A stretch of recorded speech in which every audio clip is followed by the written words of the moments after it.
Hey everyone, as you recall in chapter 1, we talked about what is lifespan development, and I emphasized the point that the lifespan doesn't begin just at birth to death, and instead we really need to investigate what happens in that prenatal time when the fetus is developing and how that time period and the influences during that time period, but then also the genetics that you're born with, influence one's course of development.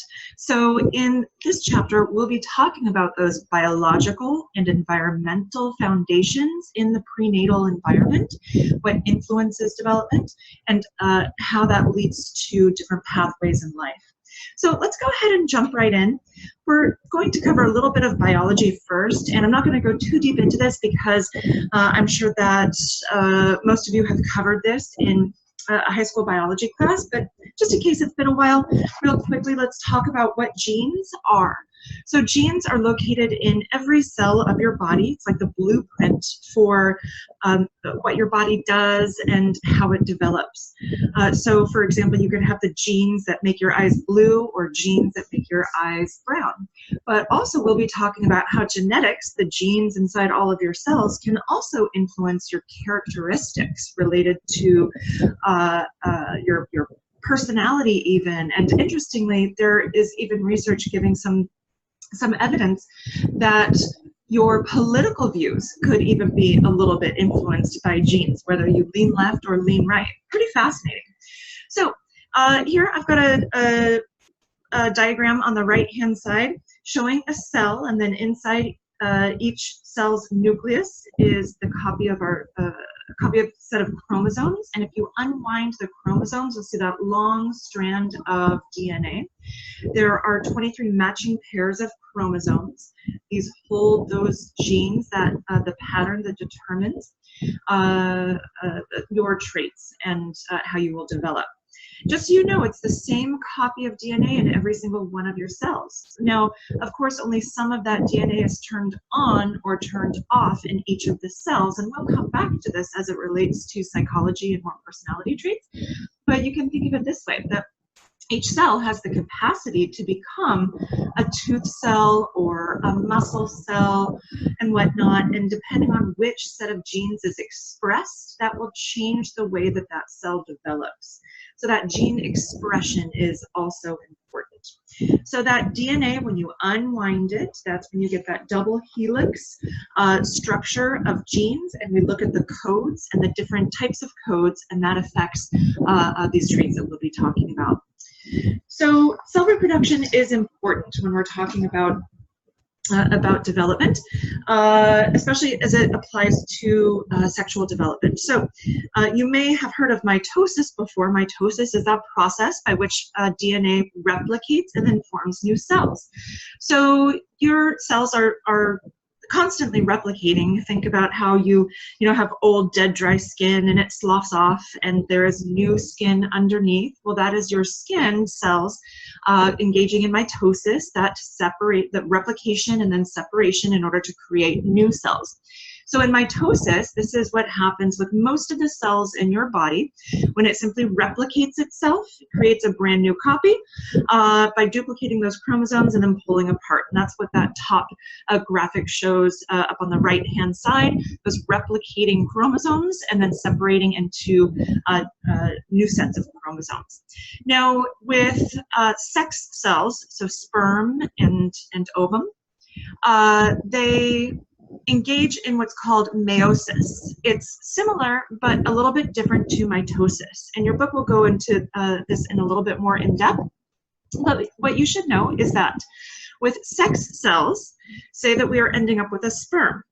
A sperm should only have half of the genetic material because it will later combine with an egg cell or ovum in order to create a new human being. So in order to have the correct amount of chromosomes, each sperm and egg should have half of the amount, then they combine, and now they have the full amount, the full set of 23 chromosomes. Now, with meiosis, they go through this extra splitting so that the cells end up with half of the normal amount of genetic material as compared to your skin cells or your hair cells. Also, an interesting thing happens in meiosis where there is this extra step where the chromosomes undergo a process of kind of folding over onto themselves and kind of mixing up of the genetic material a bit. Essentially what's happening here is it's adding variation to the cells. So as opposed to ending up with a clone, so your skin cell, when it replicates, it ends up with a cloned skin cell. Instead, in meiosis, it ends up with a new genetically different cell. And this is why offspring, so children, are different from their parents, is because there is a bit of shuffling, and then also you mix the genes from the mother to the father. When the mother and when the sperm from the father and egg from the mother combine, it creates a zygote. This contains the full 46 chromosomes, half from each parent, and then there's a 23rd pair of chromosomes, the sex chromosomes, and that's either an X or a Y. And it's labeled this because when you actually see a visual, you can take a picture of the X and Y chromosomes. The X chromosome really does look like a little X, and the Y chromosome is clearly missing some genetic material. It's smaller, so they named it a Y. Now, in the diagram on the bottom right-hand side, what this is showing is that the mother, so females are XX. They have 2 X chromosomes. So all eggs have X chromosomes. So mothers always contribute the X. It's the father who determines whether the offspring will be a boy or a girl, X or a Y. So the sperm can be holding either an X chromosome or a Y chromosome. And if the sperm that contains a Y chromosome fertilizes the egg first, that means the mother gives an X and the father gives a Y. That means that the offspring will be XY, and that offspring will be male. If the sperm carries an X chromosome, and of course it combines with an X from the mother, then the offspring will be XX, and that will create a female child. Whenever I teach about this, I think about Henry VIII. I'm not sure if any of you are history buffs, but Henry VIII, an English monarch way back in the past, he was the one with 6 wives, and he actually executed at least 1 wife because she was not bearing children who were male. And I look back up on that and I think, Henry, you were the one who was determining the sex, right? It was his sperm. It wasn't her eggs. It was his sperm who was actually determining whether the baby would be a boy or a girl. But of course, he blamed her for it. We will also talk a bit about dizygotic and monozygotic twins. You may instead be more familiar with the term fraternal or identical twins, so non-identical and identical twins. Let's talk a little bit about how twins are created, but then also we'll be relating this to studies in psychology, because when we compare the similarity in traits between identical twins versus fraternal twins, this gives us a little bit of an idea of how much that particular trait is determined by genetics versus environmental factors. So first, dizygotic twins or fraternal twins. These twins are created when a woman's body releases more than one ovum, and each is fertilized by a different sperm. So typically what happens, what usually happens is once a month, the ovaries release 1 egg, and it travels down the fallopian tube, may or may not become fertilized. If so, it may end up in pregnancy, and the mother will have 1 baby. But every once in a while, a woman's body will release 2 eggs at once instead of just 1 egg. And if this happens, and if both eggs are fertilized, then both may implant, and you will see a twin pregnancy emerge, but they will have their own separate amniotic sac because they came from 2 separate eggs that were fertilized by different sperm. Now, these are children who are no more similar genetically to their siblings than other regular siblings who were born years apart. It just so happened that eggs were released at the same time and they were carried during the same pregnancy. On the right-hand side, the picture up at the top is a really fascinating story of a set of fraternal twins. So you see the parents here, they both self-identify as mixed Caucasian and African American. So they have both black genes and white genes. And she had a fraternal pregnancy. Now, when the twins came out, you may see in this picture that there is one baby who is very light-skinned and nearly blonde, and one baby who is a bit dark-skinned with much darker hair. And they almost look like they wouldn't be sisters at all. So I'm sure the father probably got a little bit of a shock. But this is what shows this shows how you get genetic variability in offspring. You can think of it like taking all of the mother's genes and putting them in, into a cup. It's like rolling dice, right? You don't know if you're going to roll a 6 or if you're going to roll a 1. And in this case, she has, and as well as he does, they both have genes for darker skin and darker hair, and also genes for lighter skin and lighter hair, right? From the Caucasian side of their family and from the African American side of their family. And in this case, one twin, right? They just happened to get genes from both parents for darker skin, and the other twin just happened to get the genes for lighter skin. So it really is quite rare. I did read that this was estimated to be at something like 1 in a million chance. I'm not sure how accurate that estimate is, but it is quite rare. You will see variability, and I even want you to think about variability within your own family. You may be fully related to your siblings, right? Share the same mother and same father, but you can come out with very different hair color and a very different look. And then sometimes you have siblings who look very, very similar, even though they're not identical twins. So genes are just kind of funny in that way. You never quite know what you're going to get, but you're getting half the genes from the mother and half the genes from the father. Now, with monozygotic twins, these are identical twins. Now, these are formed a bit differently. In this case, there is one egg that is released, as is typical, and then it is fertilized with one sperm. Now, as it is developing and going through that process of cell replication, cell division, what happens is the ball of cells, very early in pregnancy, it splits apart and forms 2 zygotes. And this means that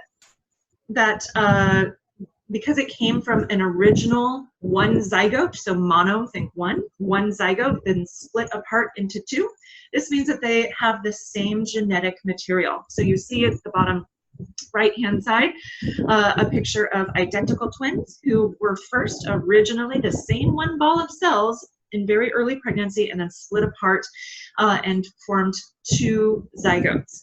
Now, in that ultrasound, what you will see are two babies, so 2 organisms in the same amniotic sac, as opposed to 2 separate amniotic sacs. So that's how they can tell from very early on if it's dizygotic or monozygotic twins. But what's important to remember is that identical twins share 100% of their genes. And fraternal twins share 50% of their genes.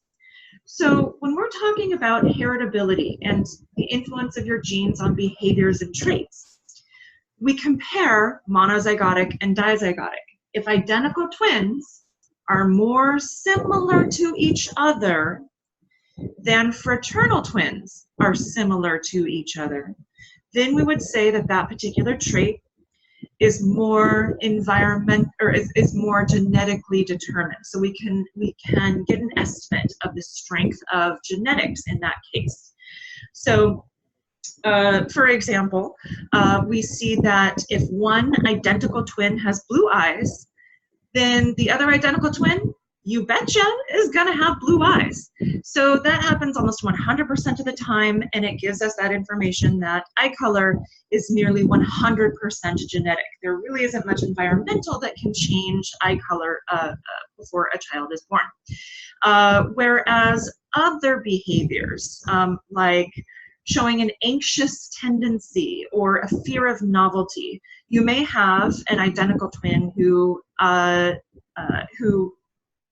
shows that anxious tendency, and a non-identical, and the other twin who also shows that anxious tendency.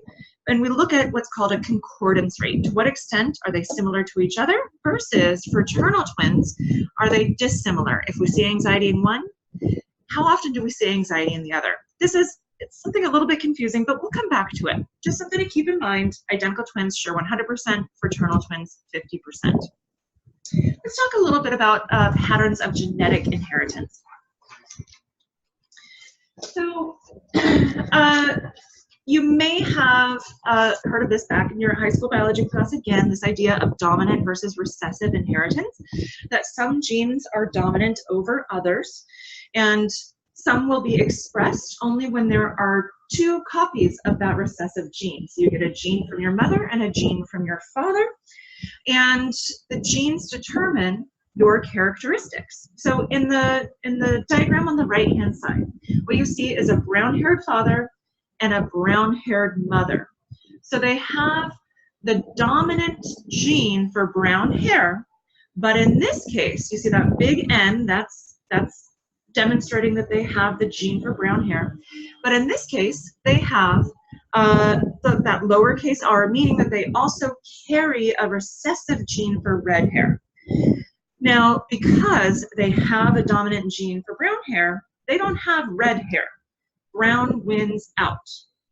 But an interesting thing happens when you see the crossing of their genes and the different potential combinations. So follow the lines beneath the N and the R for the brown-haired mother and the brown-haired father. And you'll see that perhaps one child gets two big N's. That means two copies of the gene for brown hair. That child will definitely have brown hair and not be a carrier for red hair. Now, meaning that they won't have red-haired children. And then the middle two children, they both have the big N's, meaning that they have brown hair. Brown hair wins out, but then they also have a copy of the lower case R, the recessive red-haired gene. So this means that they won't have brown hair, but they have the potential to have red-haired children later on. They're like a carrier for red. Now, in about 25% of cases, if both parents are carrying the recessive gene for red hair, you'll see on the right-hand side, 1/4 of their children are likely to get both that lowercase r, so both recessive copies. And if they have both the recessive copies, then that child will be born with red hair. And of course, it's not perfect. It's not always 25% of the time. So when you look through your family tree, or you know, you're examining your friends and you see, wait a minute, I've got you know, friends who have brown hair and they've got two red-haired children, right? Remember, it's a game of chance, so it's absolutely possible. And in fact, I do have a set of friends who both have, you know, fairly dark, mousy brown hair, and they've got two kids with this fiery red hair. Now, you just examining an individual, you can't necessarily know if they're a carrier for red hair.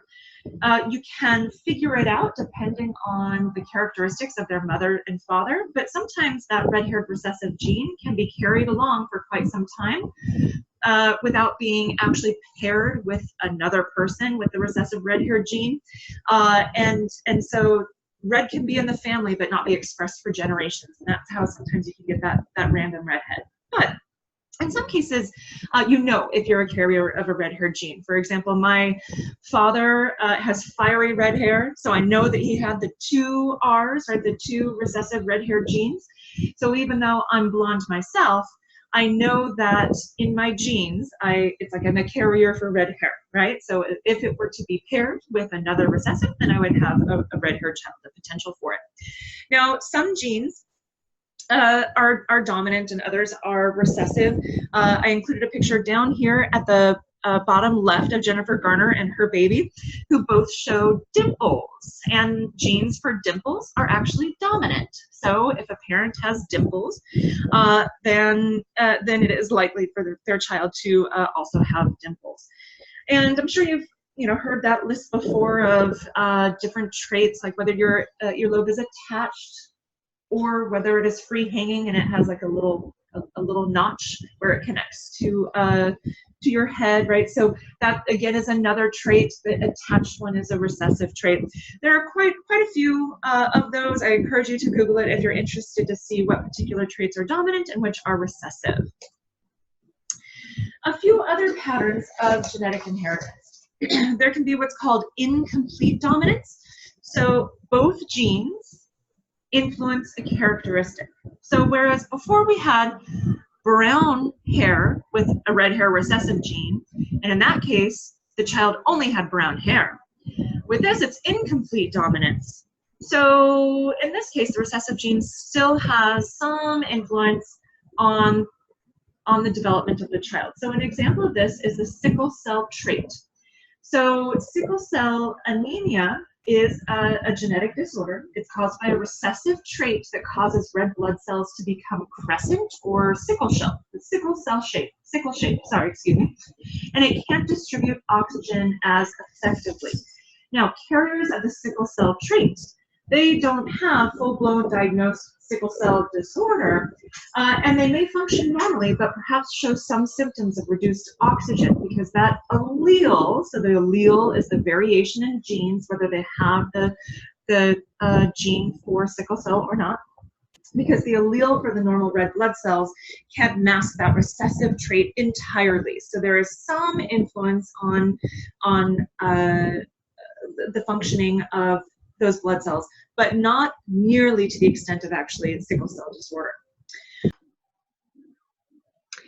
Okay, so next is the idea of polygenetic inheritance. So let's break apart this word, polygenetic, obviously genetic, meaning genes, but the term poly, that means many. So essentially, this is the idea that many genes contribute to several traits.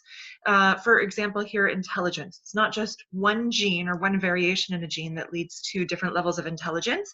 It's many genes that contribute to a person's intelligence and different domains of intelligence as well.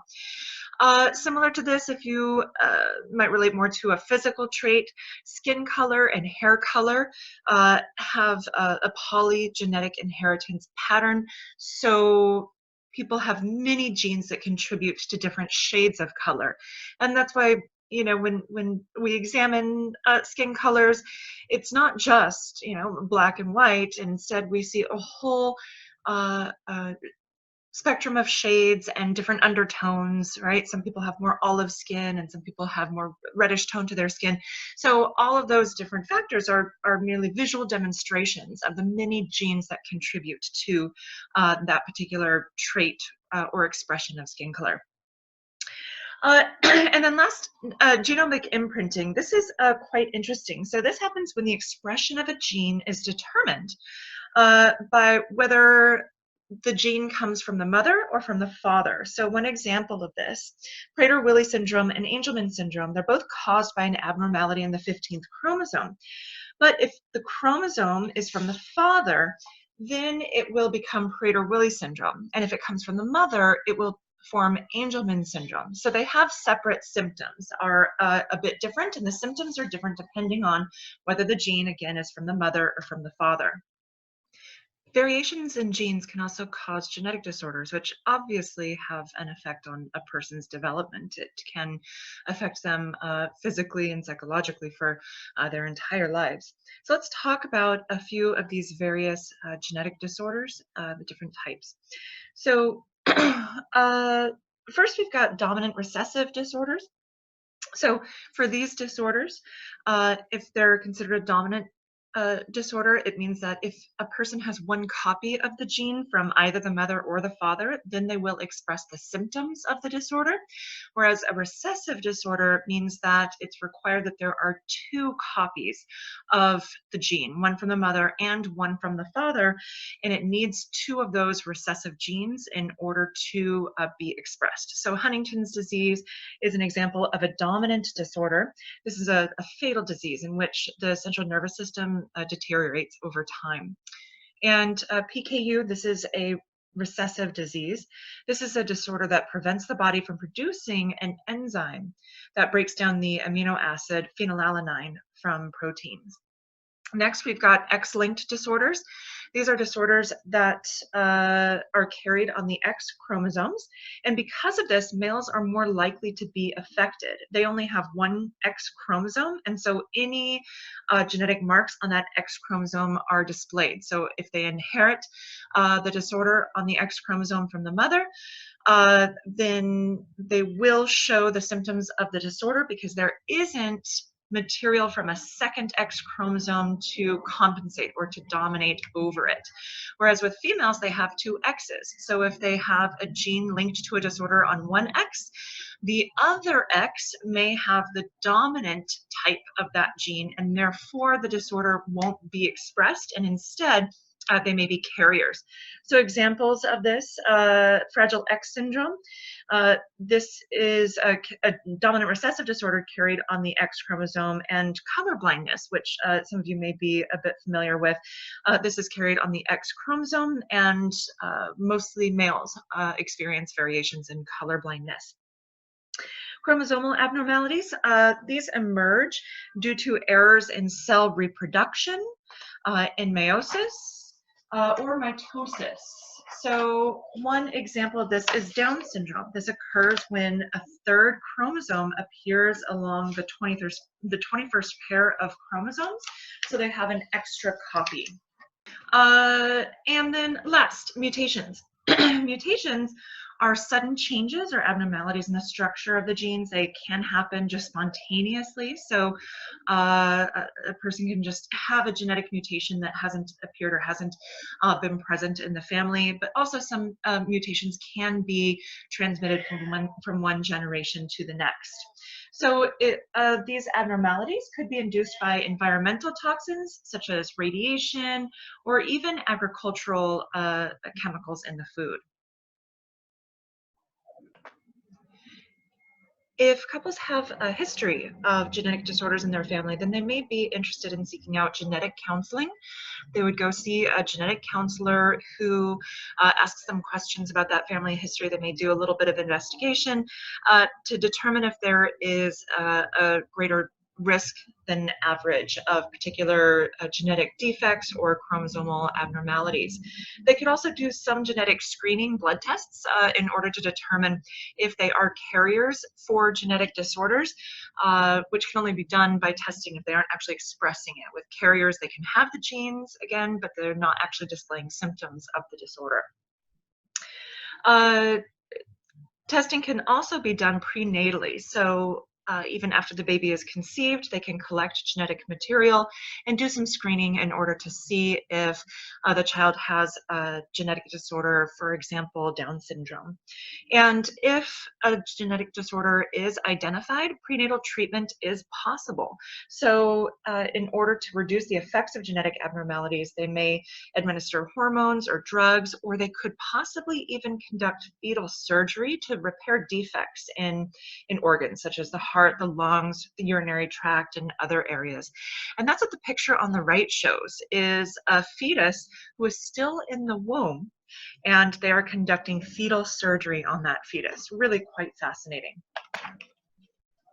We'll be using the terms a bit genotype and phenotype, and the distinction here is whether we're talking about the actual genes, so the biological influence on traits, or the traits that we ultimately show, so that which is displayed on the outside. So remember in the previous diagram when I was talking about the big N representing brown hair and the little r representing red hair. That's a representation of the genotype, the variation in the alleles or the genetic code itself that codes for red hair or for brown hair. So that's the genes.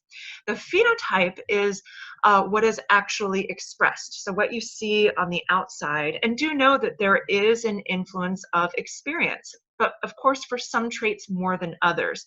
Eye color is a trait that's nearly 100% genetic, like I said before. But let's talk about this example of eye color because I like using it to distinguish the difference between genotype and phenotype. Again, you may be familiar with this from high school biology. So on the right-hand side, the right chart, what you'll see is a crossover interaction between brown eyes and blue eyes. So on the left-hand side, there's big brown B, right? Big B and big B, that codes for brown eyes. Brown eyes are dominant over blue eyes. In order to have blue eyes, someone has to have two copies, so one from the mother and one from the father, of the recessive blue-eyed gene. So the eye up on top is blue, and then you can see that it has the genotype little b, little b. Remember, when we're talking about genes, it's the differences in the actual code, the variations in the alleles. So what you're seeing here is a cross between a brown-eyed person who has two big B's, so you can think of them as having brown-eyed parents and receiving that brown-eyed gene from both parents, and then a blue-eyed person receiving the recessive blue-eyed gene from both parents. Now remember, each parent, so now our blue eye and brown eye, they're the parents. So each of them contributes one of their genes to offspring. So within the boxes, that represents what we would see for their offspring. Now, in this case, so the brown-eyed parent will always contribute a big B, and the blue-eyed parent will always contribute a little b. So this means that all of their children will have the same genotype, big B for brown eyes, and then there'll be a carrier for that blue-eyed gene. But none of them will actually express blue eyes because they only have one copy. Now, what we wouldn't see, and I kind of get a kick out of this sometimes when I'm watching TV shows and movies and whatnot, if you had two blue-eyed parents, this means that they're both contributing only little b's, so only genes for blue eyes. This means that they don't have any genes for brown eyes. So if you're watching TV and you see two blue-eyed parents and then they have a brown-eyed child, that should catch your attention that they weren't paying attention to the casting, because blue-eyed parents do not carry the genes for brown-eyed children. However, it is possible to have two brown-eyed parents have a blue-eyed child. Remember, they could be carrying that recessive blue gene, but it's being dominated over by their brown gene. So it's kind of like they're carrying the blue, and if both of them have the recessive, then remember, in a fraction of their offspring, those two recessive traits can come together, and you may have a blue-eyed child from two brown-eyed parents. Behavioral genetics. This is the term that we use for the field of study that examines how genes and experience combine, how they interact. It's kind of asking this question: to what extent is our traits, are our traits or our behaviors influenced by genes versus the environment? So you'll hear quite a bit this idea of heritability. So this is an estimate, the extent to which variation among people on a given characteristic is due to genetic differences. How much do genes contribute to a trait versus environment? So I gave the example before of eye color. Eye color has 99% heritability. So your eye color is almost entirely determined by your genes. It's a highly heritable trait. Whereas other traits and characteristics and disorders as well may have differing heritability. So autistic disorder is approximately 80 to 90% heritable. So this means that it's a highly genetic disorder. In contrast, major depressive disorder, depression, those estimates are closer to around 40% genetic. And that's emphasizing that the environment, the stressors that you face in life, play a greater role in the development of depression versus the development of autism or autistic disorder.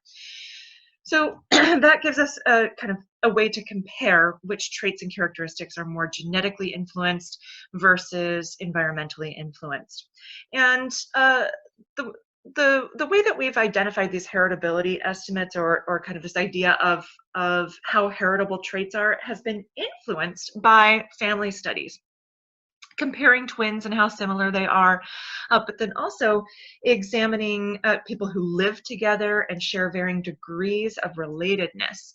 So for example, you are more closely related to your parents than you are your grandparents, or you're more closely related to your siblings than you are your cousins. So we can look at how closely people are related to each other and how similar they are in traits, and that gives us an idea of how much genes influence influence the development of characteristics. And then next, this idea of selective breeding, I find this fascinating. So selective breeding studies are when people selectively breed animals with particular traits. And then over generations, these animals further develop these traits, and then sometimes other characteristics may develop along with it. So for example, there have been some experiments done where they selectively bred foxes, and these were wild foxes, and some were very aggressive, and then some others weren't nearly as aggressive. So they could test this by putting their glove inside the cage and then seeing if the animal would just try to attack the glove and snap at it, bite at it, or if they were kind of fearful of humans or just kind of indifferent toward humans. And what they did is they chose the animals who were the nicest and the calmest and the least aggressive, and they let them breed. Then out of their offspring, they did the same thing and chose the nicest and the calmest, and then let them breed. And over generations, they essentially domesticated foxes, where foxes in these later generations were much more calm and friendly, almost dog or puppy-like. And their appearance changed as well. They even had a different look to them, where they looked more dog-like. They had floppier ears and floppier tails and a different pattern to their fur. Really quite cute. So it's fascinating that not only did their behavior change, but also their physical characteristics. And what this suggests to us is that those physical characteristics, the genes that code for those physical characteristics, are close to the genes that code for those personality characteristics. And so when we selectively breed for one, we're selectively breeding for the other as well. So with niceness and calmness also comes floppy ears. Really quite fascinating, huh? Okay, so back to this idea of family studies. We can examine how closely people are related, and that gives us an idea of genetic contribution for characteristics and traits. And also we can examine comparisons of people, of siblings who were reared together, so raised together, versus raised apart. So the table on the slide shows comparisons of intelligence scores from individuals who share different genetic relationships with each other. Remember, we saw this abbreviation before, MZ twins and DZ twins. Remember what that stands for? Monozygotic and dizygotic, okay? So monozygotic twins share 100% of their genes, and dizygotic twins share 50% of their genes. And then notice that we've got those who are reared together. So the similarity, so this is a correlation between intelligence scores. So in this case, the higher the number, the more closely related they are. And we see that the identical twins raised together are more similar than the fraternal or non-identical twins raised together. So we can assume that this difference, the 0.86 versus the 0.60, this shows that because they're higher in similarity for the twins that share their genes 100%, this is showing that influence of genetics, that this is a genetically influenced characteristic, and we're able to identify and calculate exactly or an estimate of the genetic contribution of genes to intelligence. So we're comparing these scores in different genetic relationships. So this question about how much genes influence your characteristics and your traits. You can think of it like this. There is a range of reaction. the genes that you have give you a potentially wide range of where a trait may be expressed. And then where you end up expressing that gene is dependent on the environment. So for example, if a person is born from tall parents, right? They've got parents, 6 feet or up. They have the genetic potential to also be very tall. They've got tall genes. Compare that to a person who has parents who are shorter, say like 5'2". Now, a child who comes from two parents who are 5'2" and have a family history of all shorter people, are they likely to grow to be 6'4"? Probably not going to happen, right? They don't have the tall genes. But that person who comes from tall parents and a tall family has the potential to grow very tall. However, where they fall in that range will depend on the environment. So nutrition, how well they're fed. If they are malnourished, then they won't grow to their potential height. They won't have the energy to develop their bones and develop their bodies to grow to their potential height. As well as illness. Illness can prevent a person from reaching their potential height. So genes kind of set that range, and then the environment tells us where within that range a trait will probably fall. The idea of canalization. This is the idea that heredity narrows a range of development to only one or a few potential outcomes. So these canalized traits are biologically programmed, and only powerful environmental forces can really change this developmental path.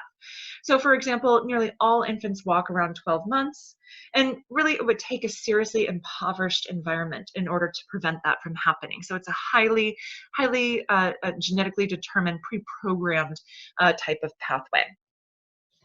And then last, I think this is kind of a key main idea, is that genes and environment interact, and they interact in different ways. And these are called gene-environment correlations, that many traits are influenced by both genes and the environment, and this interplay happens in a few different ways.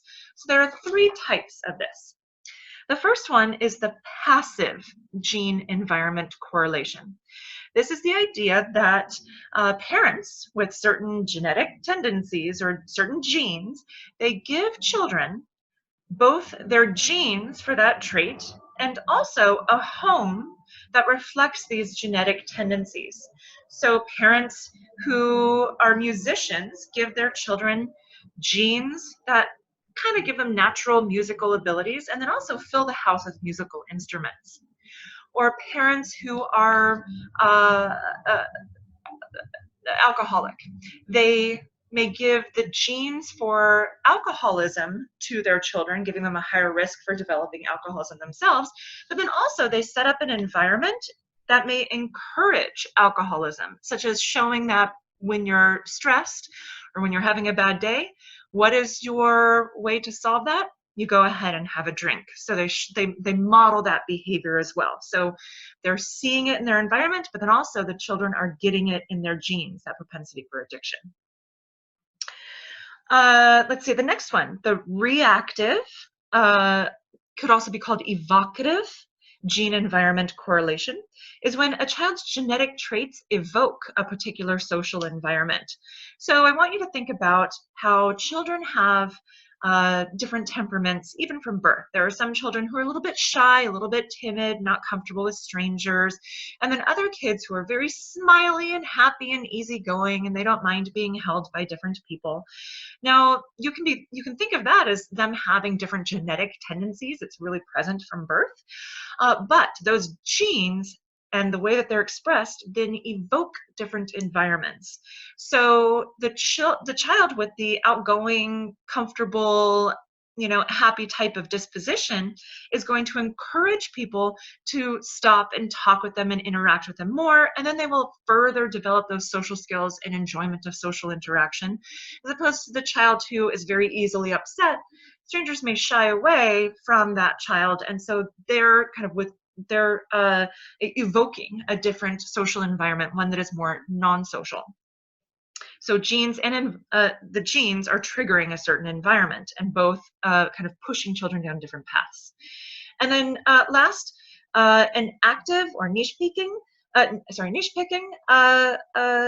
gene environment correlation is the tendency for people with particular genes to actively seek out experiences and environments that are compatible with your genetic makeup. So if a person is particularly anxious, then they will actively choose activities that make them less anxious and not have to face their anxieties. Or those who are risk-taking or thrill-seeking, they will actively choose activities that are more thrill-seeking and put themselves in different environments that fit along with those genetic tendencies. Let's talk a little bit about how these genes and genes and environment interact just a little bit more. And we're going to put this within an epigenetic framework. And you may hear this term a few times throughout this course. Epigenetic. Epi means above, and genetic, of course, genes. So it's above genes or above the genome. So this is the study of how, we may be born with a set of genes, but then there's something that happens to it. You can think of it like a switch that goes on or off, or little tags that are added to your genes that affect gene expression, whether or not the genes will actually be expressed. And this can be influenced by the environment. So your genes affect your environment. So an anxious child chooses less anxious, provoking environments, okay? But then also the environment can affect your genes. So different environmental conditions can lead to various hormone changes, and then this can cause your genes to turn on or turn off. Another example of the environment affecting your genes, stress leads to an increase in cortisol, and then this can lead to DNA damage, and the DNA damage changes your genes and how they are expressed. So not only does the environment, not only do genes affect the environment, but the environment affects your genes as well as gene expression. All right, so let's move on to prenatal development. So prenatal, you can think of this as before birth. So this is from conception to birth. We're going to talk about the process of how a baby develops in the womb. It begins with fertilization of an ovum or an egg. After it is released from the ovary. So you can see a diagram on the upper right-hand side of a woman's reproductive system. The eggs mature in the ovary and then are released into the fallopian tubes. It flows down the tubes, and it actually is fertilized in the fallopian tube. So if you look just right at the curve on the right-hand side, you'll see, let me get my arrow here, it says fertilization. So approximately here is where fertilization takes place. And then the zygote, once it's fertilized, it's called a zygote, goes through a period of development of cell division as it travels down the fallopian tube. Here we go. And then eventually implantation takes place over here in the uterus. Now, if implantation happens earlier in the fallopian tube, this is very dangerous. It's called an ectopic pregnancy, and the fallopian tube cannot expand like the uterus. The uterus is meant to expand with the baby. The fallopian tube is not. If the zygote implants in the fallopian tube, this is a serious problem. It needs to be terminated. The pregnancy is not viable, and it will result in the death of the embryo and of the mother. So very serious problem if it does happen. I want you to note that in the upcoming slides, I have some pictures of embryos, and they're quite striking, and some of you may think that they are kind of immorally pictured, but in these cases they were ectopic pregnancies. They had to be terminated. They would not have continued, and it would have killed the mother. So it is unfortunate, but one of the benefits is that we get some of these very amazing pictures. So Let's go ahead and talk about this. So after sexual intercourse, the sperm travel up into the uterus, into the fallopian tube, and fertilize the egg, and then it takes a few days to travel down and then lead to implantation. So when the sperm and the egg first come together, this is called conception. So this is the union of the ovum or the egg as well as the sperm. And we've got several stages of prenatal development. The first one being the germinal period, or you may also hear this referred to as the period of the zygote.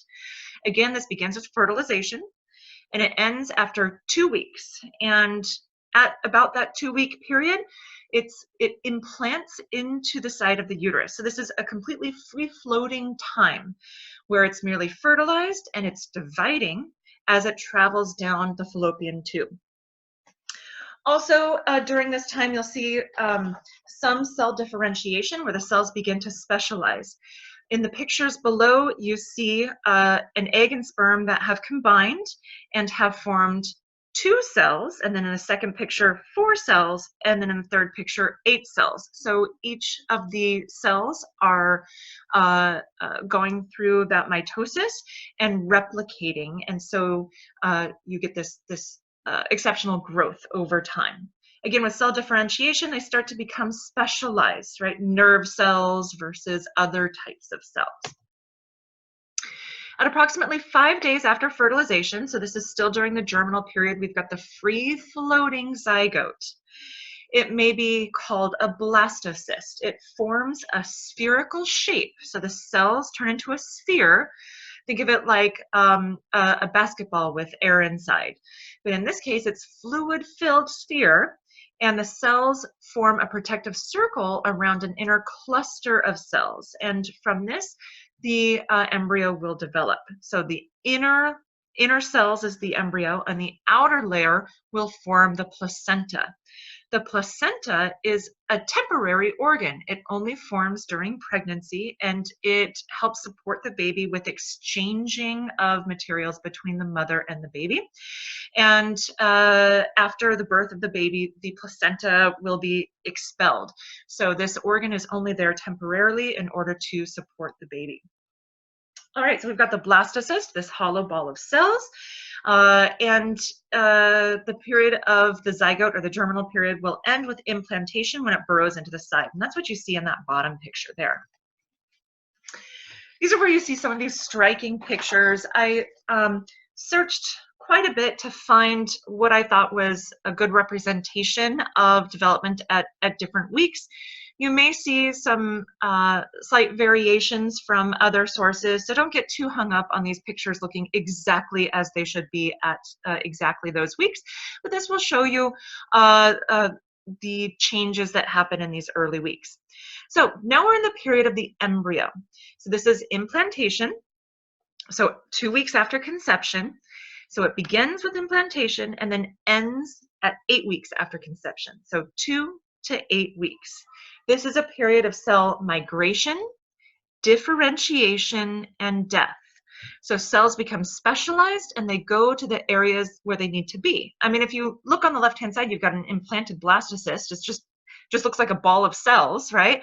And then by the time you get to 8 weeks, you can even see the beginning of eyes and the beginning of organs inside the body, and really quite fascinating. So just to kind of briefly go through these weeks, at approximately week 3, you see that folding of what's called the embryonic disc. I'll actually go over this a little bit more on the next slide. And it creates the neural tube. That's what that line is.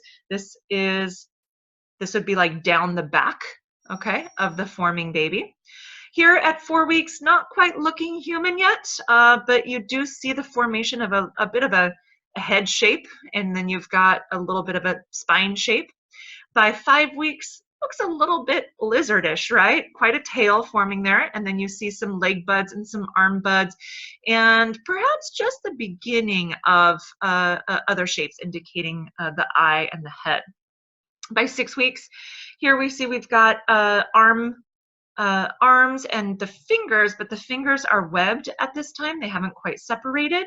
And then the leg buds. And one thing that I want to point out is that the top is developing at a faster rate than the bottom.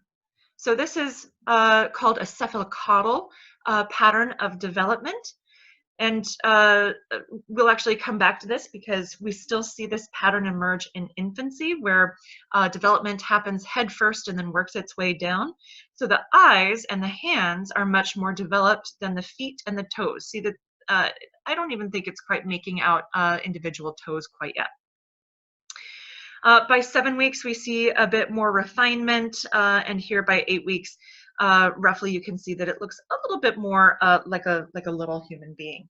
And you know, I'm sure as you're putting together with these remarkable pictures, there is a lot going on during this period of development. This is a period of time for major developmental advances. We're going from essentially a blob of cells to like a little human being with organs. So organ formation happens during this time, and you're creating the arms and the legs and the eyes and the ears. And because of that, this is a really critical period of prenatal development, and it's a vulnerable period. So this is the time when stuff can go wrong depending on what the embryo is exposed to.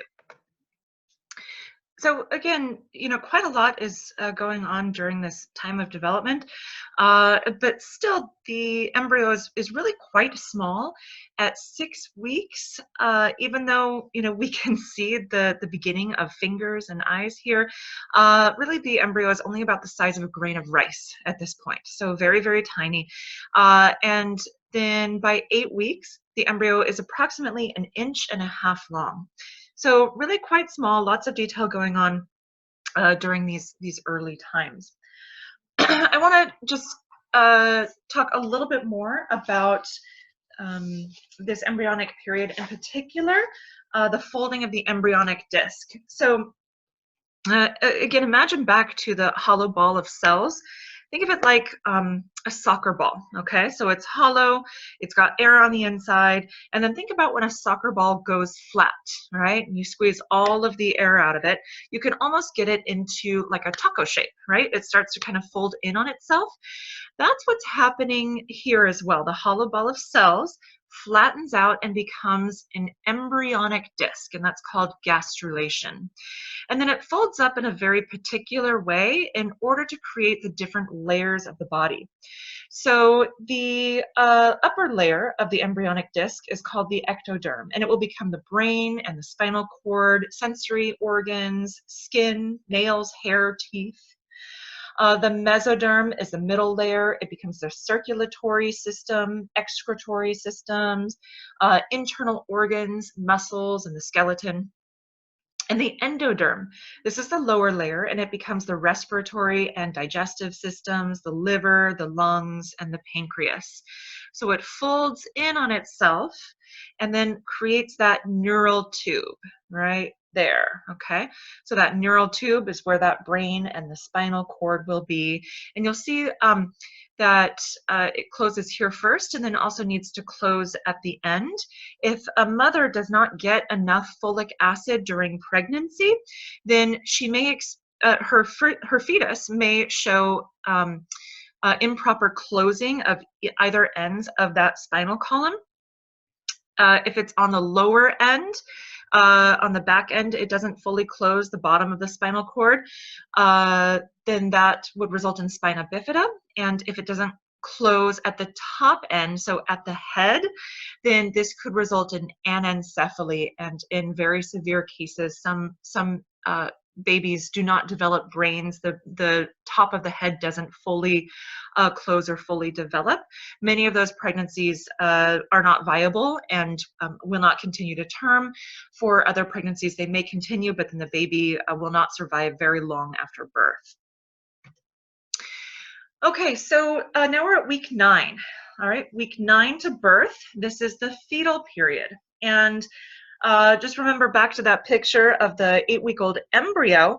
Kind of looks like a tiny little human. So we've got the organs mostly formed, and so the period of the embryo is a period of rapid growth, increasing complexity, and kind of fine-tuning as well. So I'm just going to speak a little bit about what happens during these particular times. So let's see. Oh, before I get into that, because this is also relating to it, so we can break up the pregnancy into trimesters. So the first 3 months, the second 3 months, and the third 3 months. So the first trimester is week 1 through 13. So it's primarily the period of the zygote and the embryo, and then part of the fetal period. So the first trimester is that early time of development. During this time, we see the creation of those major body systems and also the beginning of spontaneous movement of the body. Sometimes mothers can feel it this early, but usually it's more toward the second trimester, and we refer to it as the quickening, when mothers can now feel the movement of the baby. That typically happens in about the 4th month. If it's earlier than that, it might just be guess. The baby probably isn't big enough to actually feel yet. So probably a mother is actually feeling the baby closer to around the 4th month of pregnancy. Okay, so what else is going on during the second trimester? Again, weeks 14 through 26. We're going to see just generally continued growth. We'll also see growth of lanugo. This is kind of really fine, downy-like hair that covers a fetus's body. And also the vernix caseosa. This protects the skin from abrasions, chapping, and hardening that can happen with amniotic fluid. If you've ever seen a video of a birth and the baby comes out kind of like this white goo over it, that's essentially protecting it from getting chapped and being affected by developing within a fluid. Let's see, what else in the second trimester? Now, at approximately 20 weeks, the sex of the baby is distinguishable via ultrasound, but technicians are attempting it quite a bit earlier nowadays. It's tough. You got to get just the right view, but some people are being told the sex of the baby earlier than that, by week 16 or so. Note that it's less reliable then. So sometimes technicians will be a little bit hesitant to give a guess of the birth because they're more likely to be wrong earlier on in the pregnancy. But by about week 20, they can tell pretty well. By week 21, the fetus will show rapid eye movement sleep associated with dreaming. At 24 weeks, the baby will suck its thumb, will respond to touch through the mother's abdomen, and before also during this trimester, the fetus will be yawning, showing sucking movements, swallowing, and also smelling movements, taking in through their nose. So they're kind of practicing all of these movements that they'll be doing outside of the womb. Then at 30 weeks, the eyes, the pupils, will respond to light. Lungs are much more mature, and babies are much more likely to survive. The age of viability is at about 22 to 26 weeks in the second trimester. I skipped over that a little bit. Viability means that a baby is able to survive outside of the womb. So in case you're thinking about months instead of weeks, so 22 weeks, right, divide by 4 weeks, that's at about 5 months of pregnancy. Around 5 or 6 months is when the baby can survive outside the womb. Of course, it will be extremely premature and unlikely to survive, but it is possible. Let's see. In the third trimester, the biggest development is increases in weight and length. Let's see, by 36 weeks, the baby is breathing, showing sucking reflexes, and is essentially ready for being outside of the womb. The baby will change in position. They initially develop head up, so head towards the mother's head and feet towards the mother's feet, but babies aren't born that way. They're born head first. So during the third trimester, they will shift down, and instead their head will be down, getting ready to exit the birth canal fairly shortly. I thought it would just be fun to show you some of these videos that I found on YouTube showing fetal movement. And you don't need to have any sound for this. The first one over here, it's very subtle, but you'll notice that the fetus is showing, is hiccuping. And so just watch very, very closely the mama's belly.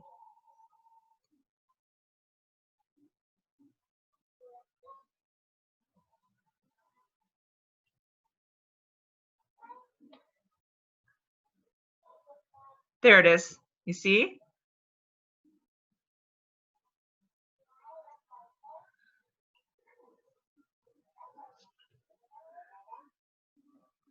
All right, so there is a fetus hiccuping, and you can see it through the belly. All right, and over here on the right-hand side, this woman is pregnant with twins, and she's just talking about how the twins are kind of pushing on each other and elbowing each other. They're getting quite big, so there's not much room left in that womb. And then I want to say it's maybe about 15 seconds in, you'll see a big movement that is quite visible through her belly. Stuff down here. Yep, she's sticking up. Look at babies. She's like, don't play with my brother, play with me. Little princess in there, huh? Okay, it's coming up. Oh, there's a head right there.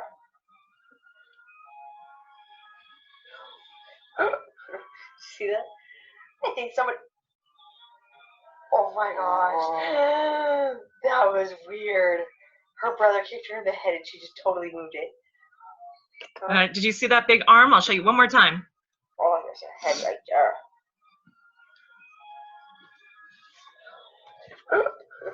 See that?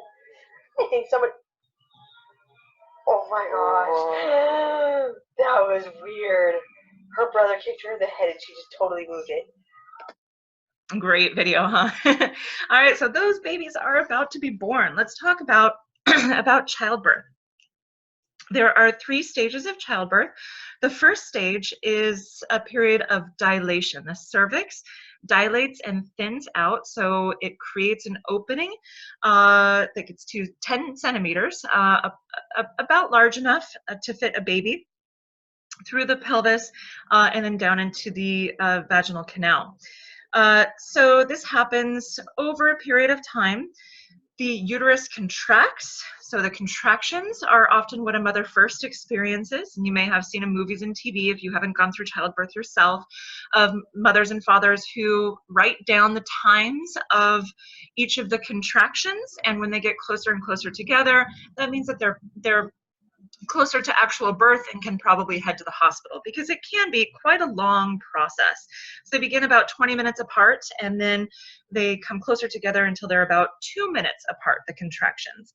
So these contractions cause the cervix to dilate to about 4 inches, and this stage can last approximately 12 to 24 hours for the first child, but then for subsequent children it happens much quicker, so maybe 8 hours or so for later births, some mothers even quicker. But again, quite a bit of variation there. So a mother can be in labor experiencing contractions for a full day before it's even time to push. Stage 2, this is delivery of the baby. This is when the baby comes down the birth canal and emerges from the mother's body. It begins and the baby's head moves through the cervix and the birth canal, ends with birth. This is the pushing stage. So mothers push during contractions. They come about every other minute and last approximately a minute. And this stage lasts about an hour and a half for the first child and about 45 minutes for later births. The last stage is stage 3. This is called the afterbirth. This is when the placenta, the umbilical cord, and other membranes are detached and they are expelled, and this lasts for only a few minutes. Remember, the placenta is just a temporary organ to support the baby, so it's not needed after the baby is born. You may also have heard of a C-section or a cesarean section. This is a surgical procedure to remove the baby. This may be done when the labor is just progressing too slowly, so it's becoming dangerous for the child. If the water breaks, meaning the amniotic sac breaks, and it's been quite some time, that raises the risk of a possibility of infection, so they may then decide to switch to a cesarean section. A C-section may also be done if the fetus is positioned feet first instead of head first. That makes it a lot more difficult to get the baby out. Or if they're in transverse position, this means that they're going across in the uterus, kind of sideways. Also, if the mother is in danger, or if the fetus is in danger, some very serious complication. And also if the head is just too large to pass through the pelvis. I have a friend who recently had a baby, and they measured her when she was pregnant and said, oh gosh, your baby is going to be about 9 pounds, 6 ounces is how it's measuring. That's what we're estimating. So I think we're going to do a C-section because you're kind of a more petite woman. So she planned a C-section. When they surgically took the baby out and weighed him, he was actually 10 pounds, 9 ounces. He was huge. And they said that, really lucky to have modern medicine because they might not have been able to get him out without a C-section because he was such a giant baby.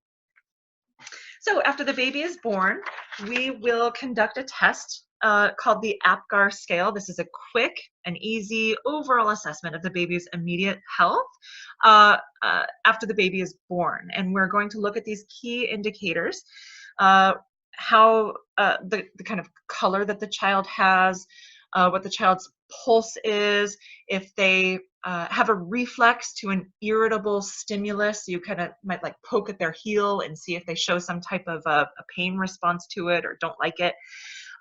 Muscle tone, are they limp or are they active? And also their breathing. Are they breathing or are they crying? Now, if there's a score of 7 or more, we would have no immediate concern for the baby. The baby appears to be normal. If it's a score of 3 or less, if the baby is looking more blue, showing no activity, the heart rate is very low, that would be a critical condition and needs attention. So in that case, we would not hand the baby over to mom and instead run some tests and try to figure out what's going on with the baby and maybe do some life-saving measures. Few infants score a perfect 10, but most are normal at 5 minutes. So we're going to do it at 1 minute after delivery and then again at 5 minutes after delivery to get an idea of just how well the baby's doing and are we able to put the baby in mom's arms and just kind of wipe him off and take our time, or do we need to potentially engage in some life-saving procedures?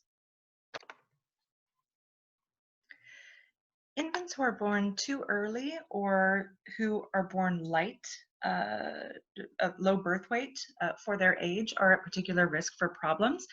I just want to talk about the distinction between preterm versus small for date. These are two different types of low birth weight infants. First, low birth weight is defined as being less than 5.5 pounds. We also have the distinction of very low birth weight, which is 3.5 pounds or less, and then extremely low birth weight. And these are babies who are 1 pound, less than 1 pound. So very, very tiny babies, obviously with being smaller, the body is also less developed and less able to maintain itself, its rhythms, breathing and heart rate and whatnot. So we've got two types of low birth weight infants, the first being preterm, so those born before their due date, and also small for date, so they're full term, they went the full time in the womb, but they experienced slow growth, and that could have happened for several reasons. Now, low birth weight babies, they're at a heightened risk for several problems. First of all, low birth weight is the leading cause of infant mortality. These babies are more likely to have difficulty breathing. Lungs develop toward the later end of prenatal development. They go through that refinement period. So the longer that we can keep the baby in the womb, the more developed their lungs are going to be and the easier time that they will have breathing. So they're more likely to need assistance with breathing. They may also show poor growth, seizure disorders, They may be difficult to parent, overwhelmed by stimulation. They're more fussy. They smile less. They can be kind of easily disturbed and uncomfortable babies, I guess is how you could put it. Now, the question of what leads to preterm births. We've got a lot that's going into this, and it kind of depends on if we're talking about developed countries versus developing countries. You may think of it like first world versus third world countries, right? So, and there are several factors. So in the United States, we see that there has actually been, there was an increase from 1990 to 2004 in preterm births. And this may have been due to increased stress that mothers were experiencing, increased substance abuse. But interestingly, it could be because of better management of maternal and fetal conditions. So they may purposely be inducing early, so triggering the birth earlier than it would have happened, so therefore bringing the baby out earlier, and that's because of medical complications. So they're actually doing it for a reason, that they were putting the mother at risk, and so in order to, or even the baby themselves, so in order to prevent serious complications or death, they trigger the birth early, and so therefore the baby comes out earlier than when it should, but it's on purpose.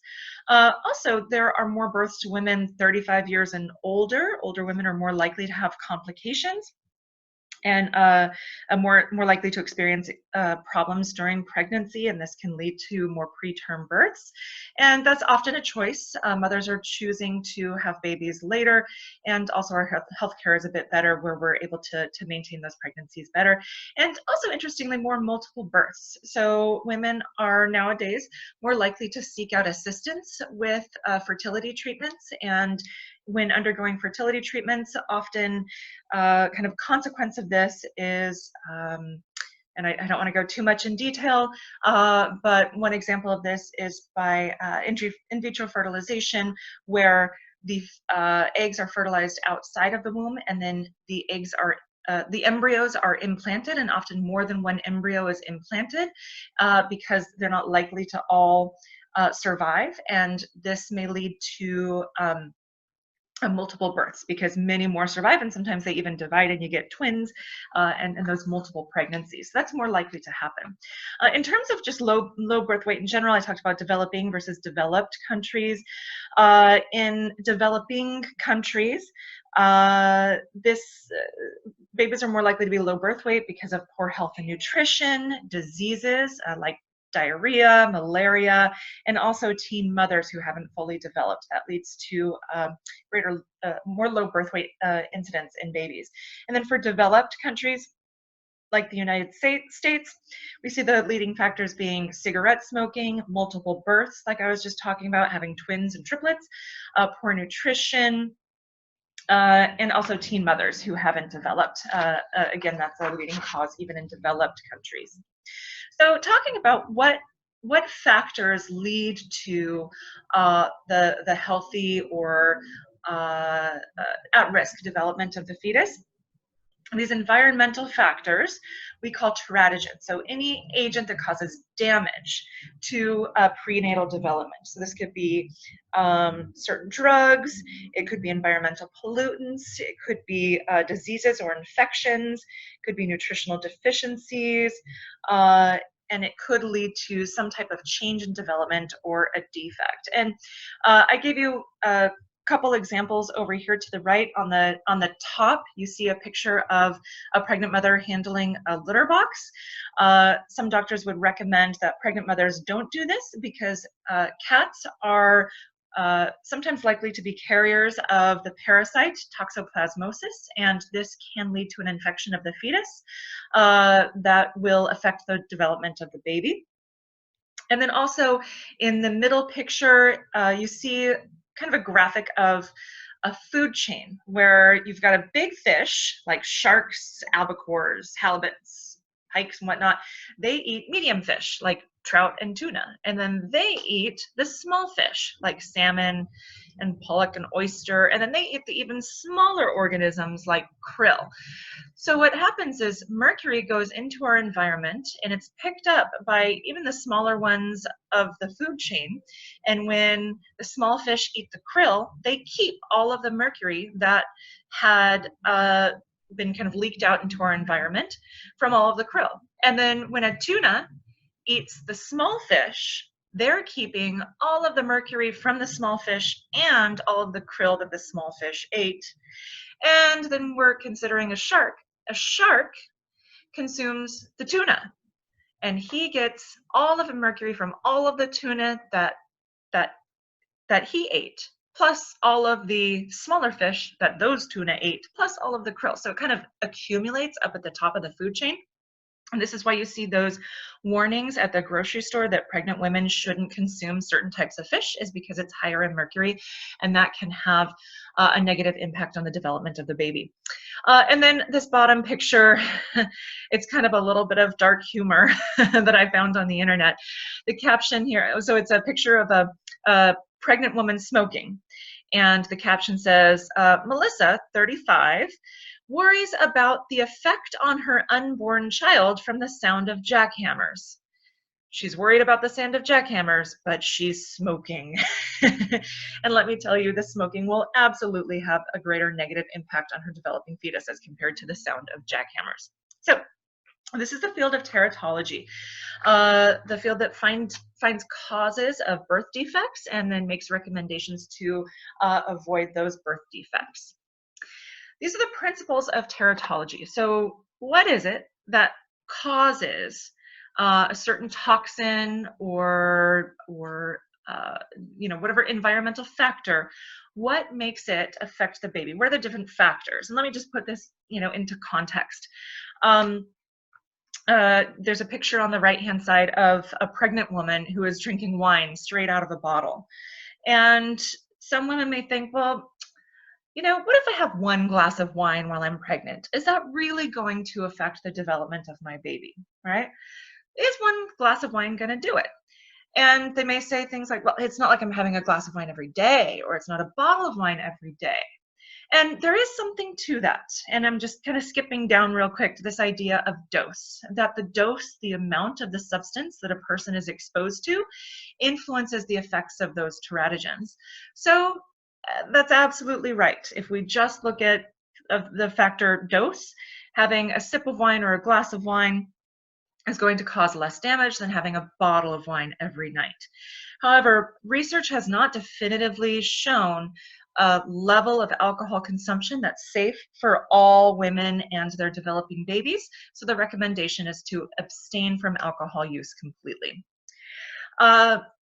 Okay, so the dose affects how severely someone will be affected. If you see someone consuming an entire bottle of alcohol every day, then yes, their child may experience fetal alcohol syndrome, and we'll come back to that. Also, there are individual differences in genetic susceptibility. So you may have one woman who drinks a bottle of alcohol a day, and a second woman who drinks a bottle of alcohol a day, and one woman's baby comes out healthy and unaffected, and another woman's baby comes out with severe fetal alcohol syndrome.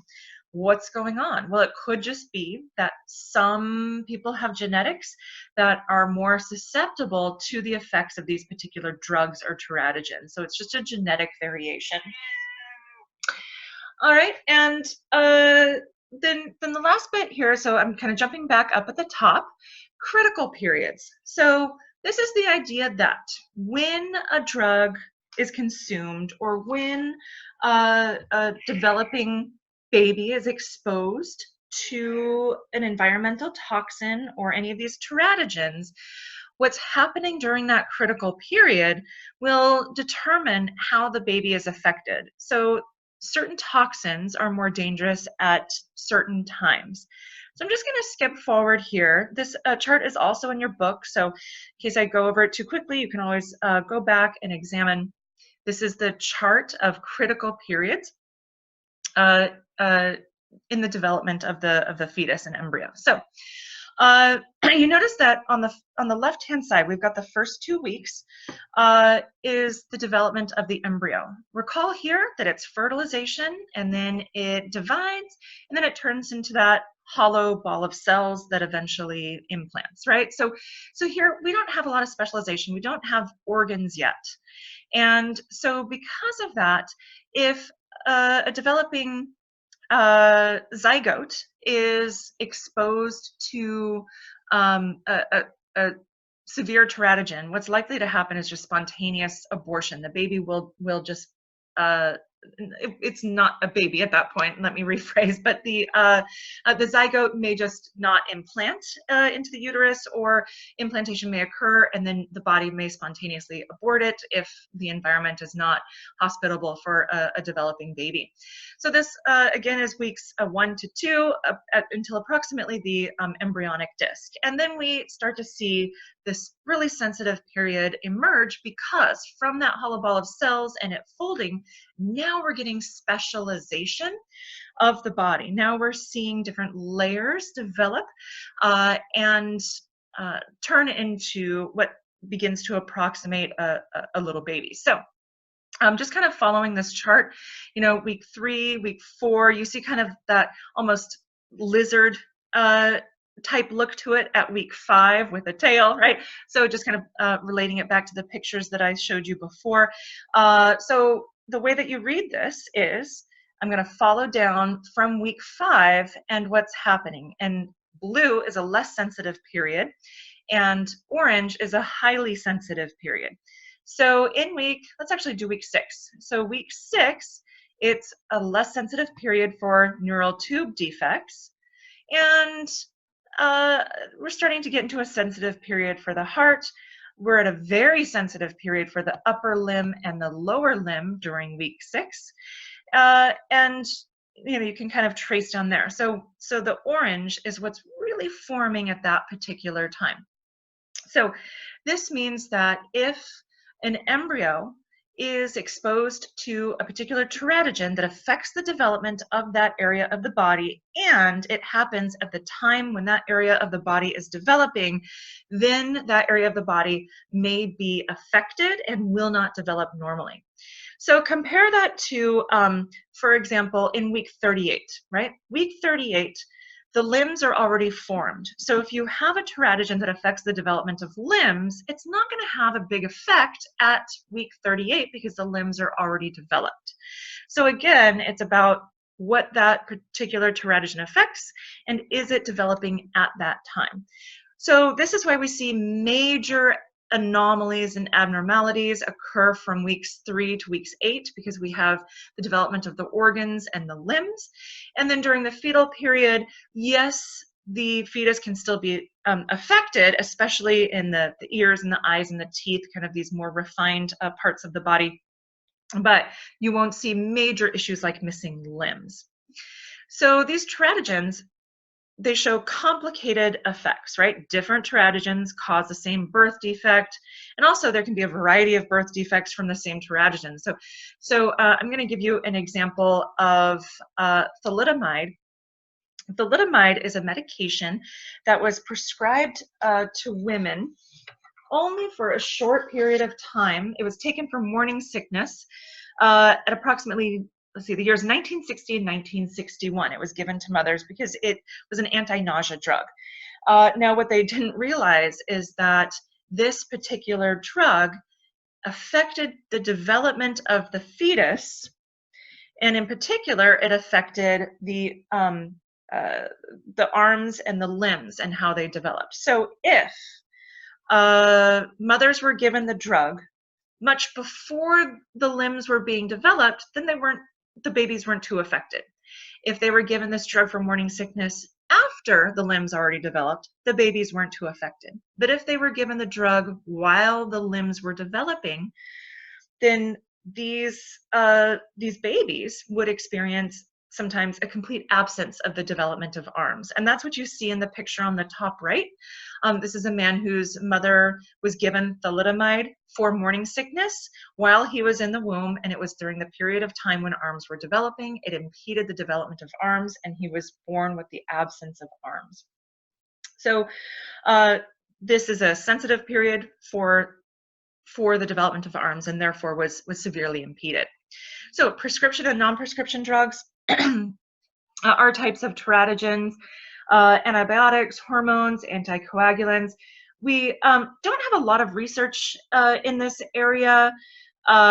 We do know that some drugs absolutely affect the development of the baby, but one issue with this is that we aren't eager to just give women a bunch of drugs while they're pregnant. So if we don't have the research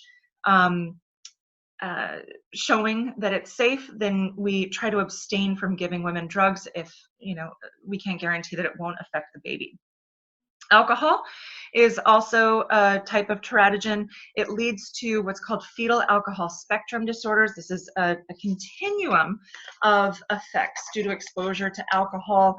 And again, it depends on how much the woman drank and at what time she was drinking.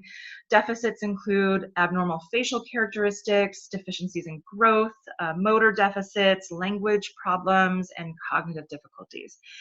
And cigarette smoking. Smoking while you're pregnant can lead to fetal death, premature birth, low birth weight, heart defects, respiratory problems, and sudden infant death syndrome. In terms of marijuana or cannabis, we have kind of some mixed research findings. Some find that there are negative effects leading to low birth weight, a short length if mom smokes marijuana while she's pregnant, but other studies show no effects. So just keep an eye out for further research in that field. And then more hard drugs, cocaine and heroin. There's a real serious issue here because often mothers are using these drugs habitually. And so babies can be born already being addicted to those substances and then need to go through withdrawal, which can be quite harmful.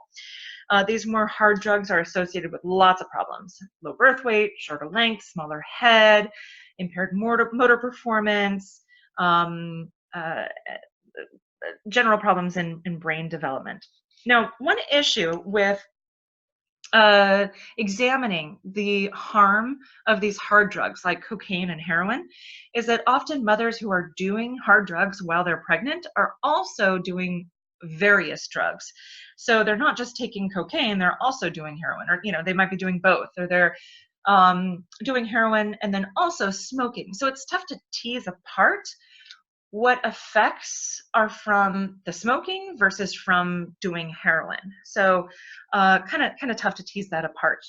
And then also we have to keep in mind contextual factors, issues like poverty, malnutrition, social isolation, stress, diminished parental responsiveness.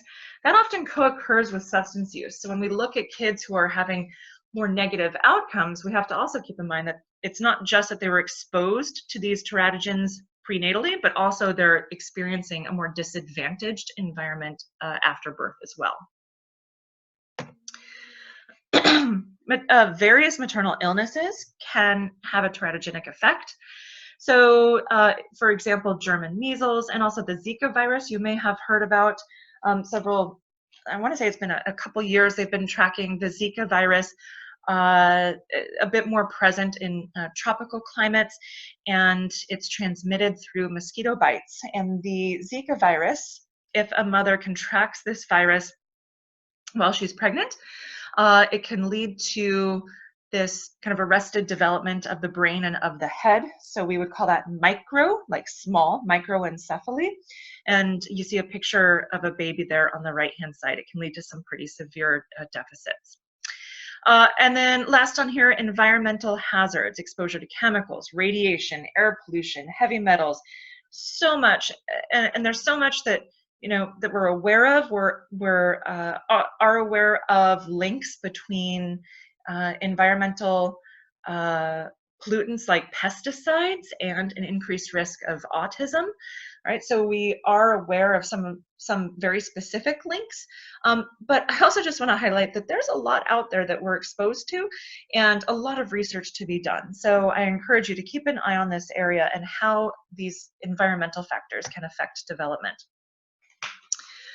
With increasing maternal age, there is increased risk of pregnancy and birth complications, and also an increased risk of Down syndrome.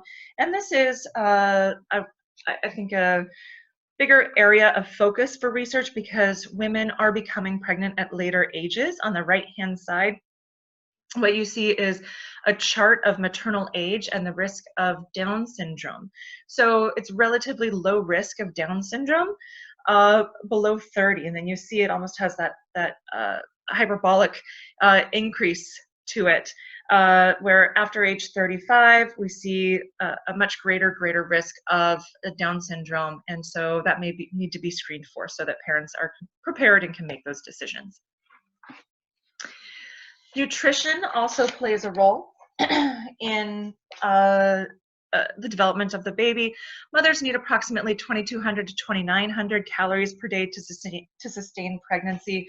So not necessarily binge eating or eating as much as TV would like us to think that pregnant mothers always need to eat. Some mothers only need an increase of about 200 calories a day, but others may need a bit more in order to help their bodies develop that baby. Not every mother has access to adequate nutrition, and then that can lead to delays in development of the baby. And I had also mentioned earlier that there are some key vitamins and nutrients that pregnant women need to pay special attention to, in particular folic acid. If a mother has a deficiency in folic acid, it could lead to spina bifida, that failure of the neural tube to close. Emotional well-being, how stressed a mother is also linked to the healthiness of the pregnancy and of the baby. Chronic and severe stress has been shown to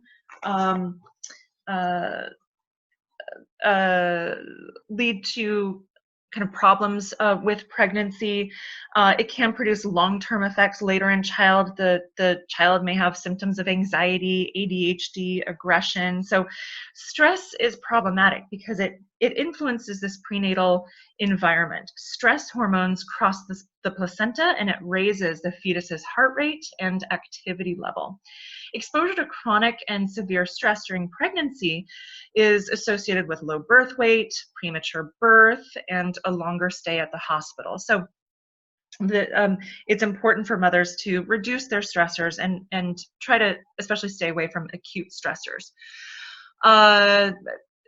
Just kind of something to keep an eye out for is research examining acute stressors and birth rates associated with those acute stressors. So in particular, sometimes you will see a rise in premature births and early births after a natural disaster. There's a major earthquake or some extreme trauma that happened, and it may kick many mothers into early preterm labor, and that can cause problems, of course, because of not reaching full term. So we need to try to keep mothers away from chronic stressors and also acute stressors. Just something that I wanted to add, this isn't discussed at length in your book, but I really find this fascinating, so I wanted to share it with you, is this hypothesis of the fetal origins of disease. That your likelihood to develop cardiovascular disease, non-insulin dependent diabetes, and also insulin resistance syndrome, it's programmed early in life, but it's an interesting combination. It's when the fetus experienced undernutrition, so mothers did not have proper nutrition when they were pregnant. And then later on, that baby is born, grows up into adulthood, but then now is obese. So went from undernourished, and so it's like they were programmed to experience undernourishment, but then in adulthood, they actually had overnourishment. This is linked with high blood pressure and altered insulin responses. So it's linked with an increased risk of cardiovascular disease. So just kind of interesting to think about that the nutrition that your mother had could influence your when she was pregnant, could influence your likelihood of having heart disease 50 years later when you're an adult. Quite fascinating. Okay, just last bit to wrap up here is the importance of parental care, services to improve pregnancy outcomes, or sorry, prenatal care. I said prenatal care. So it's important for mothers, as soon as they recognize that they're pregnant, to go in for regular checkups to be sure that the baby is developing normally, to be sure that she's changing her behaviors and her habits so that she's healthy for the baby, and get consultation with doctors. And just one problem that we have is that low socioeconomic status women are particularly, so think low income, are particularly less likely to seek out prenatal care. And this could be driven by a lot of factors. Lack of health insurance is one. You just don't have services, you don't have the money to go see a doctor. Could be difficulty finding a doctor or just getting to the doctors, having transportation.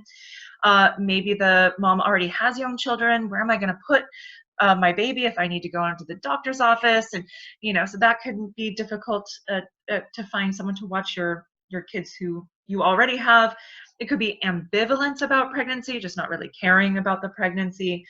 Maybe a lack of education, not knowing about the importance of prenatal care, lack of social support from family and friends, not having good experiences with the healthcare system and not trusting doctors, or currently experiencing a family crisis. I just don't have time to go to the doctor because of everything that's going on in my family right now. So just thinking about all those factors, areas that we could improve upon, especially access to services, would be very helpful for improving the pregnancies and the healthiness of babies, which then, of course, may have lifelong consequences. All right, well, thank you everyone so much. I hope you enjoyed learning a little bit about how babies are made and the development of babies. So next chapter, we'll start talking about those actual babies, I promise. Thank you.